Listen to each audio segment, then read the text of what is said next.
Hello students, welcome back to magnet brains Hindi.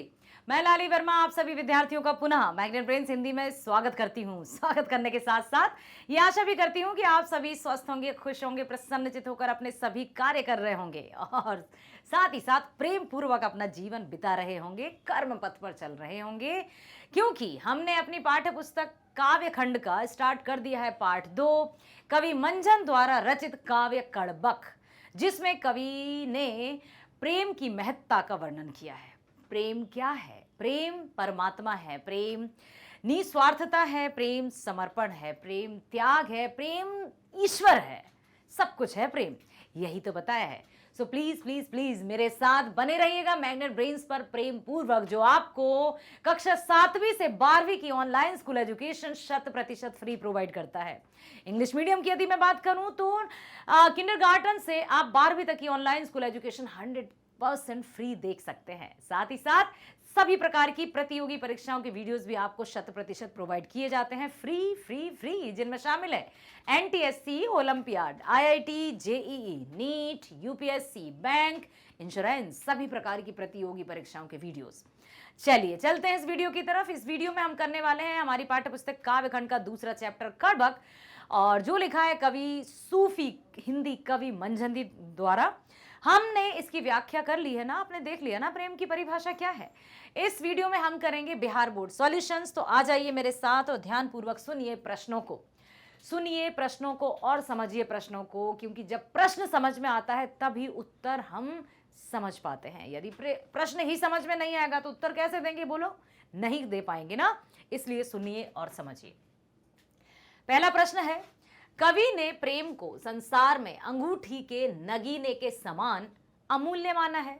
इस पंक्ति को ध्यान में रखते हुए कवि के अनुसार प्रेम के स्वरूप का वर्णन कीजिए। कवि मंजन ने प्रेम को अंगूठी के कीमती नगीने के समान क्यों माना है, बताइए। कवि क्या कहना चाहते हैं इस माध्यम से? कवि का मानना है कि प्रेम इस संसार में अमूल्य अनमोल अंगूठी के नगीने की समान है। अर्थात अंगूठी का नगीना जितना अमूल्य अनमोल हो सकता है, जितना वह कष्ट से मिलता है, उतना ही अनमोल प्रेम होता है। यह प्रेम जिस व्यक्ति को हो जाता है, इस संसार में आकर उसका जन्म लेना धन्य हो जाता है, क्योंकि परमात्मा भी प्रेम का ही भूखा होता है। यह संसार भी उसी प्रेम के कारण है। यह दुनिया कार्य कारण संबंध पर आधारित है। प्रेम की गहराई में जाकर ही ईश्वर को पाया जा सकता है। प्रेम के प्रकाश से ही सारी सृष्टि प्रकाशित हो जाती है। ये प्रेम की ही पहचान है जो परमात्मा से हमारा डायरेक्ट कनेक्शन कर देती है। ये प्रेम की ही पहचान है जो व्यक्ति को भीड़ से भी अलग खड़ा कर देती है। ये प्रेम की ही शक्ति है जो व्यक्ति को इतना सबका प्रिय बना देती है, क्योंकि जिसके मन में प्रेम होगा वो दुनिया में सबसे अनूठा तो होगा ही होगा। अगला प्रश्न है, कवि ने सच्चे प्रेम की क्या कसौटी बताई है? क्या कहा है कि सच्चा प्रेम होता क्या है आखिर? कवि ने सच्चे प्रेम के लिए अपनी सहृदयता का परिचय दिया है और उन्होंने कहा है उदारता। अपनी सहृदयता का परिचय देते हुए उदारता को केंद्र में रखा है कि प्रेम आखिर कैसे आता है। जब मन में उदारता का भाव होगा, उदारता समझते हो, विनम्रता, पोलाइटनेस, जब मन में विनम्रता होगी, मन में उदारता का भाव होगा, तभी तो प्रेम की भावना उत्पन्न होगी। यदि मन में कड़वाहट होगी तो प्रेम तो कदापि नहीं आएगा ना। इस संसार में प्रेम अद्वितीय है, इनक्रेडिबल है, अनुपम है, जिस प्रेम की तुलना किसी और से नहीं की जा सकती। प्रेम सर्वोपरि है, सबसे ऊपर है। अतः इस प्रेम को पाने के लिए व्यक्ति को प्रेम पथ सिर दे सो राजा, अर्थात प्रेम में सब तरह से तन मन धन लगा देने को कहा है। यदि व्यक्ति प्रेम में सिर दे देता है तो वह राजा हो जाता है। प्रेम इस संसार में अनमोल है। प्रेम की गहराई में जाकर ईश्वर को पाया जा सकता है। कवि ने कहा है कि वे विरले होते हैं जो प्रेम में अपना जीवन जीते हैं। प्रेम के कारण ही यश संसार है। अतः सबसे प्रेम करो, सबसे प्रेम पूर्वक बर्ताव करो। किसी मतलब अपने मन में ईर्ष्या, नफरत, द्वेष, जलन की भावना को कतई स्थान मत दो, क्योंकि ये जो भावनाएं है ना, वो आपको अंदर ही अंदर खोखला कर देंगी। और हम या कोई भी जिसके मन में जलन या ईर्ष्या की भावना होगी, वो कभी भी सुकून से अपना जीवन नहीं बिता पाएगा। उसके चेहरे पर अलग ही, भले ही धन दौलत कितनी भी क्यों ना हो, यदि प्रेम नहीं है तो उसके चेहरे पर चमक नहीं दिखाई देगी। और प्रेम है तो धन दौलत तो उसके सामने तुच्छ है, निम्न है, छोटी है। प्रेम सबसे ऊपर है। सबसे प्रेम कीजिए, अपने मन में प्रेम की भावना रखिए। नेक्स्ट है प्रेम गहा विधि परगट आवा से कवि ने मनुष्य की किस प्रवृत्ति की ओर संकेत किया है? कवि ने कहा है कि तल्लीनता की प्रवृत्ति। तल्लीनता मतलब समझते हो? डिवोशन, समर्पण, पूरी तरह से समर्पित हो जाना, उसमें खो जाने की प्रवृत्ति। आज मनुष्य ईश्वर को इधर उधर खोजता फिरता है, लेकिन कवि का मानना है कि जिस मनुष्य ने प्रेम को गहराई से जान लिया, उसमें तल्लीन होकर पाने की कोशिश की, स्वयं ईश्वर वहां प्रकट हो जाते हैं। मनुष्य यदि ईश्वर को पाना चाहता है तो उसे प्रेम की गहराई में जाना होगा। कबीरदास जी का एक दोहा याद आया मुझे। प्रेमी ढूंढत मैं फिरूं, प्रेमी मिले ना कोई। प्रेमी ढूंढत मैं फिरूं, प्रेमी मिले ना कोई। प्रेमी को प्रेमी मिले, सब विषय अमृत होए कबीरा, सब विषय अमृत होए। यहां पर प्रेम की परिभाषा कबीरदास जी ने भी मानी है।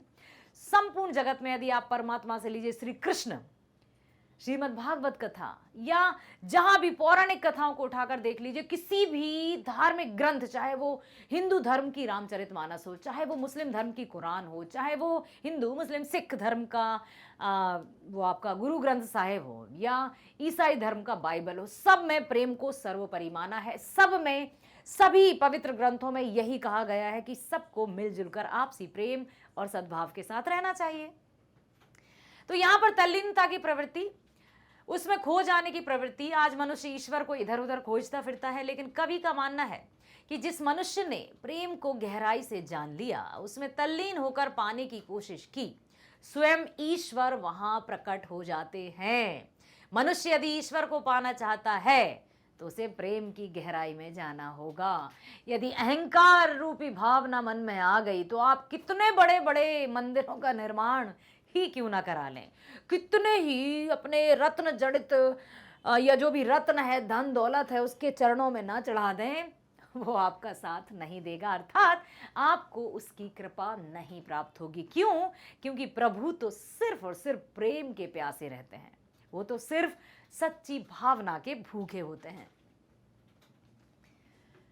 आज मनुष्य ईश्वर को इधर उधर खोजता फिरता है, लेकिन कवि मंजन का मानना है कि जिस मनुष्य भी प्रेम को गहराई से जान लिया, जिसने भी प्रेम को गहराई से जान लिया, स्वयं ईश्वर वहां प्रकट हो जाते हैं। यह भाव किन पंक्तियों में व्यंजित होता है कि जहां भी मान लिया जिसने ईश्वर को, जिसने अपने मन में प्रेम की भावना जगा ली, समझो मां ईश्वर है। प्रेम लागी संसार उपावा, प्रेम गहा विधि प्रकट आवा। प्रेम है, परमात्मा है, क्योंकि प्रेम परमात्मा है, आत्मा परमात्मा है। जब आत्मा में प्रेम होगा तो कहां होगी परमात्मा? परमात्मा का वास यहीं होगा, कहीं नहीं जाना, कहीं नहीं ढूंढना हमें, बस यहीं है। नेक्स्ट है, कवि की मान्यता है कि प्रेम के पथ पर जिसने भी अपना सिर दे दिया वह राजा हो गया। यह सिर देना का अर्थ क्या है? बहुत सही प्रश्न है।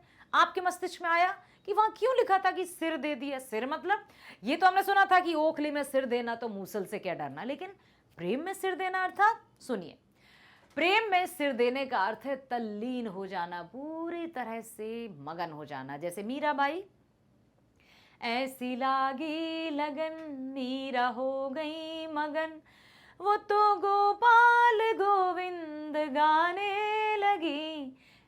महलों में पली बन के जोगन चली, मिला मीरा गली गली हरि गुण गाने लगी, ऐसी लागी लगन। तो प्रेम में सिर देने का अर्थ है तल्लीन हो जाना, पूरी तरह से लीन हो जाना, जीवन का सब कुछ प्रेम में ही विसर्जित कर देना। कवि ने प्रेम को अंगूठी के अनमोल नगीने के समान बताया है। साथ ही यह भी कहा है कि प्रेम की गहराई में जाकर ईश्वर को पाया जा सकता है। यह प्रेम नाम शब्द चारों युग में ऊंचे शोर से ध्वनित हो रहा है। वे विरले ही हैं। विरले मतलब अभी बताया ना मैंने, विरले का अर्थ होता है अनोखे, जो सबसे अनुपम, अनोखे, अनुपम, जिनकी कोई तुलना नहीं है, अर्थात सबसे ऊंचे, अनुपम। ठीक, ठीक है, समझ आया? यहां यही कहा है कवि ने।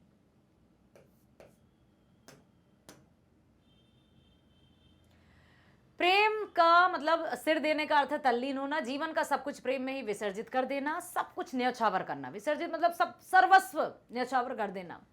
कवि ने प्रेम की अंगूठी का अनमोल नगीने के समान बताया। साथ ही यह भी कहा है कि प्रेम की गहराई में जाकर ईश्वर को पाया जा सकता है। यह प्रेम नाम शब्द चारों युग में ऊंचे शोर से ध्वनित होता है। वे विरले हैं जो प्रेम में अपना सर्वस्व न्यौछावर कर देते हैं और अपना सिर दे देते हैं। नेक्स्ट, प्रेम से व्यक्ति के जीवन पर क्या प्रभाव पड़ता है? पठित पदों के आधार पर तर्कपूर्ण उत्तर दीजिए। अब देखिए, पग घुंघरू बांध मीरा नाची रे, कोई कहे मीरा हो गई बावरी, कोई कहे कुल नाशी रे। विष का प्याला राणा जी ने भेजा, पीकर मीरा हासी रे। पग घुंघरू बांध मीरा नाची रे, है ना, सुना होगा ना आपने मीराबाई के पद।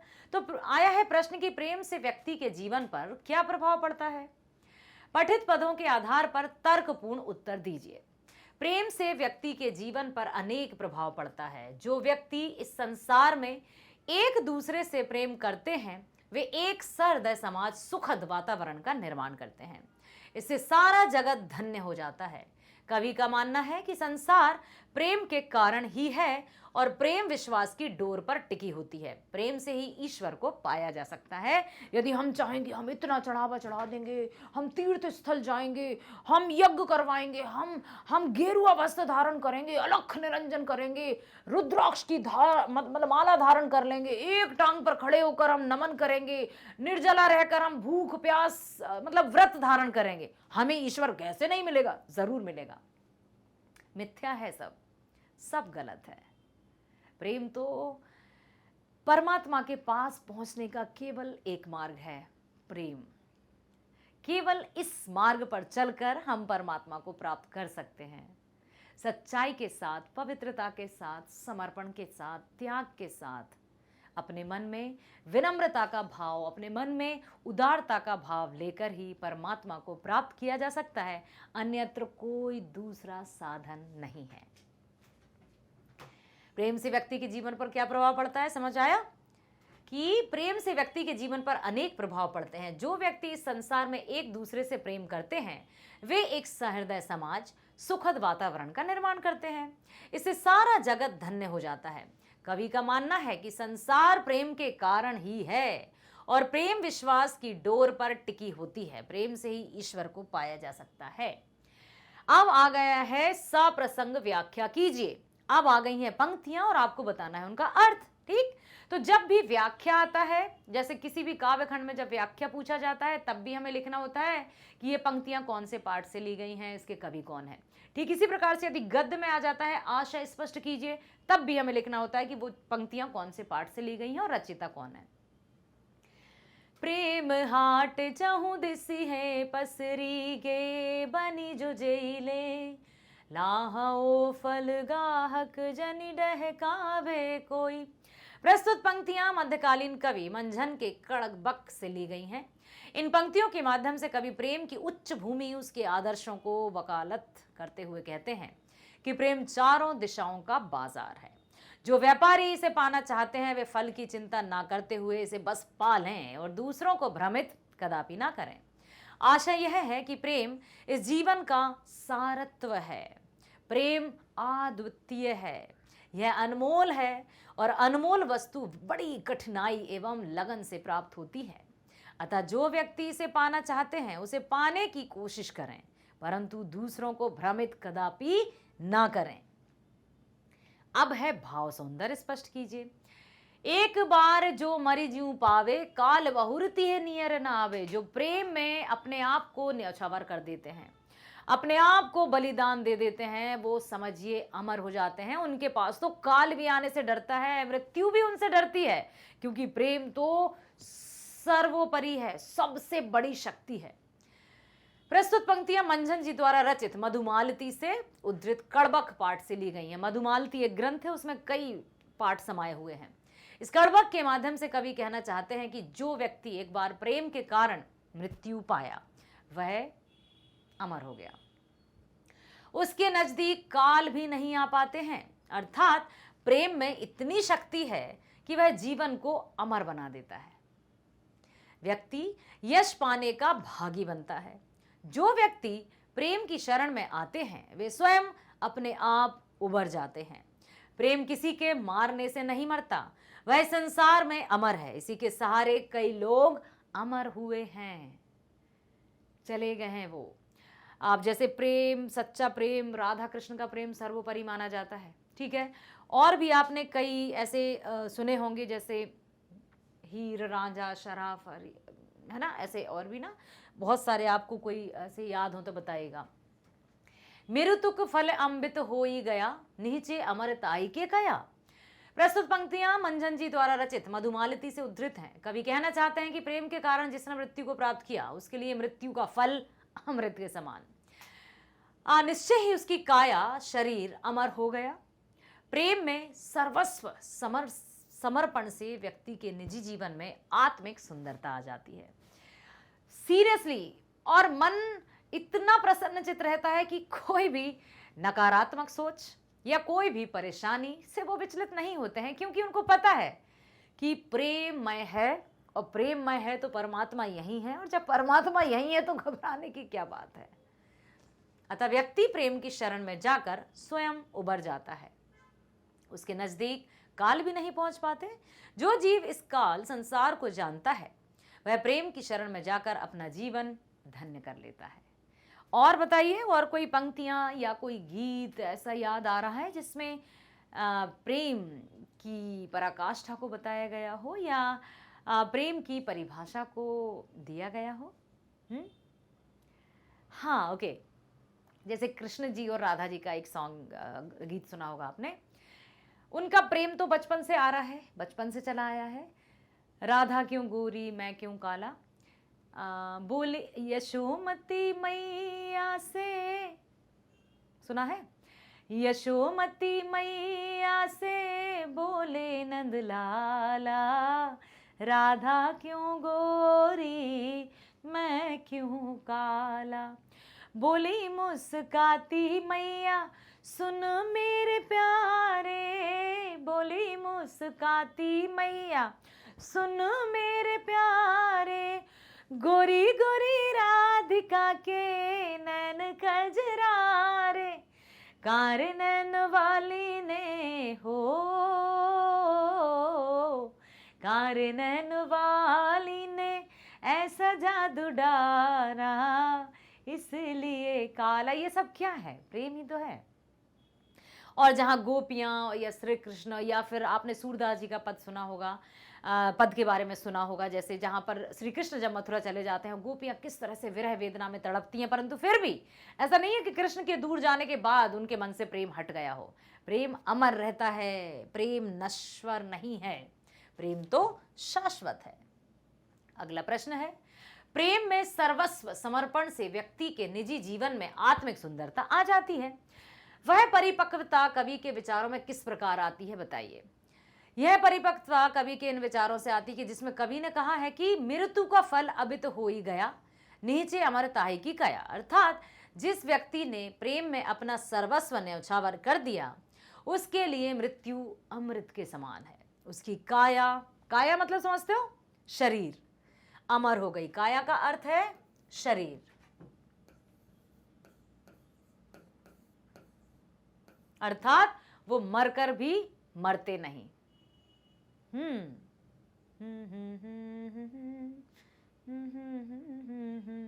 व्यक्ति इस संसार में यश पाने के ख्याल से ही अच्छे बुरे कर्म करता है।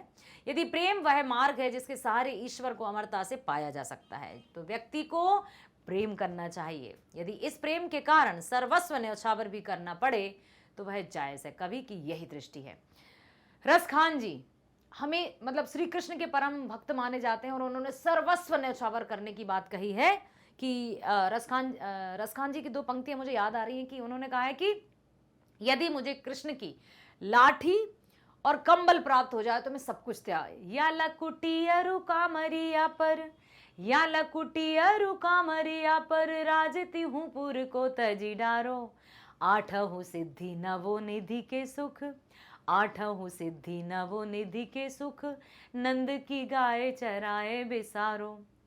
रस खान कबो इन आखिन सो, रस खान कबो इन आखिन सो, बन के बन ब्रज के वन बाग तड़ाग निहारो, कोटि के एकल धोत के धाम, करोड़ों सोने के महल को भी न्यौछावर कर सकते हैं यदि उन्हें ब्रज भूमि में रहने का मौका मिल जाए। कोटि के एकल धोत के धाम, करील के कुंजन ऊपर वारो। और उन्होंने क्या कहा कि परमात्मा मुझे चाहे आप पशु बनाए या मनुष्य बनाए या पत्थर बनाए या पक्षी बनाए, हर हाल में मैं आपके साथ रहना चाहता हूँ, आपके निकट रहना चाहता हूँ। मानुष्य हो तो वही रस खान, बसों ब्रज गोकुल गांव की ग्वालन, मनुष्य बनूं तो गोकुल गांव की ग्वालन। जो पशु हो तो कहाँ बस मेरो, चरो नित नंद की धेनु मझारन, यदि पशु बनूं तो नंद बाबा की गाय बना देना। पाहुन हो तो वही गिरी को, जो कियो हरि छत्र पुरंदर धारन, पाहुन मीन्स पत्थर, यदि पत्थर बना तो बस गोवर्धन पर्वत का पत्थर बना दीजिएगा जिसको आपने उठाया था अपनी उंगली पर। जो खग हो, खग मीन्स पक्षी, जो खग हो तो बसेरो करो कली, कालिंद कुल कदम्ब की डारन, यदि पक्षी बनूं तो यमुना नदी के किनारे जो कदम्ब का पेड़ होता है उस पर बैठने वाला पक्षी बना देना। क्यों? क्योंकि वहां श्री कृष्ण बांसुरी बजाते थे। तो यहाँ पर जिसने अमर अर्थात जिसने प्रेम को अपना सर्वस्व न्यौछावर कर दिया वो समझिए वो अमर हो गया। व्यक्ति संसार में यश पाने के ख्याल से अच्छे बुरे कर्म करता है। यदि वह प्रेम मार्ग जिसके सहारे ईश्वर को अमरता से पाया जा सकता है तो व्यक्ति को प्रेम ही करना चाहिए। यदि इस प्रेम के कारण सर्वस्व न्यौछावर करना भी पड़े तो कभी यही कहना चाहते हैं कि बिल्कुल करना होगा। अगला प्रश्न है, प्रेम की शरण में जाने पर जीव की क्या स्थिति होती है? तो प्रेम की शरण में जाने पर जीव की काया निश्चित रूप से अमर हो जाती है। वह काल, समय, देश, संसार, सामाजिक मोहमाया से उठकर अमरता को प्राप्त कर लेता है। प्रेम में सर्वस्व समर्पण से व्यक्ति के निजी जीवन में आत्मिक सुंदरता आ जाती है। यही नहीं, व्यक्ति प्रेम के शरण में जाकर हर कष्टों से अपने आप स्वयं उबर जाता है। उसके नजदीक काल भी नहीं आ पाता। काल मतलब क्या है? काल मतलब मृत्यु। मृत्यु भी उसके निकट नहीं आ पाती जिसके मन में प्रेम है। चलें आगे।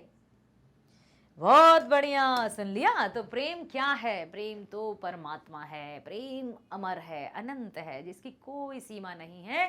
प्रेम त्याग, समर्पण, सर्वस्व है। अतः प्रेम की भावना को अपने मन में बसाइए, कर्म पथ पर चलिए, सद्मार्ग पर चलिए, सब बहुत अच्छे से हो जाएगा। मेरे प्यारे विद्यार्थियों, बने रहिए हमारे साथ मैग्नेट ब्रेन्स पर, जो कक्षा 7वीं से 12वीं तक की online school education free provide करता है।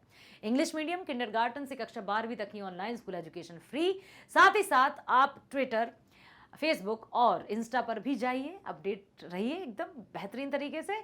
इतना ही नहीं, देखिए स्कूल एजुकेशन के साथ साथ सभी प्रकार की प्रतियोगी परीक्षाओं के वीडियोस भी आपको प्रोवाइड किए जाते हैं 100% फ्री। बने रहिए हमारे साथ, अपने आप को अपडेट रखिए, अपनी शिक्षा में निखार लाइए, प्रेम की भावना के साथ अमरत्व को प्राप्त कीजिए। तो मिलते हैं नेक्स्ट वीडियो में। स्वस्थ रहिए, खुश रहिए, बाय बाय, धन्यवाद, थैंक यू सो मच।